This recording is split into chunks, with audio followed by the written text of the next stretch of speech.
ছাত্র জনতার গণ আন্দোলনের মুখে ক্ষমতা হারানোর পর আত্মগোপনে চলে যান আওয়ামী লীগের শীর্ষ নেতারা।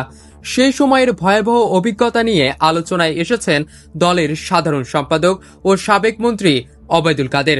সম্প্রতি ভারতের গণমাধ্যম দ্য ওয়ালের এক্সিকিউটিভ এডিটর অমল সরকারকে দেওয়া সাক্ষাৎকারে কাদের জানান, গত বছরের 5 আগস্ট ছাত্র জনতার অভ্যুত্থানের দিন স্ত্রীসহ 5 ঘন্টা বাথরুমে লুকিয়েছিলেন তিনি। আমি আমার স্ত্রী সহ আমরা বাথরুমে ঢুকিয়ে যাই, অনেকক্ষণ ছিলাম, প্রায় 5 ঘন্টা। সাক্ষাৎকারে কাদের বলেন, আমি বেঁচেছিলাম ভাগ্যের কারণে।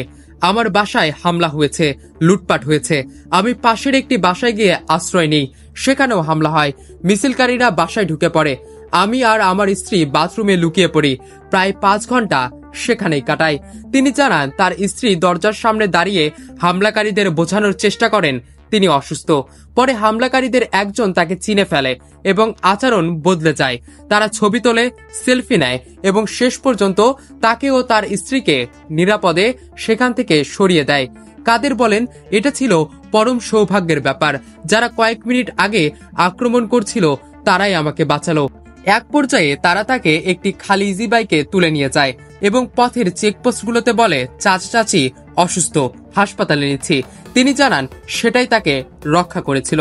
এই সাক্ষাৎকারের সত্যতা স্বাধীনভাবে যাচাই করা না গেলেও ভিডিওটি সামাজিক মাধ্যমে ব্যাপকভাবে ছড়িয়ে পড়েছে এবং আলোচনা তৈরি করেছে।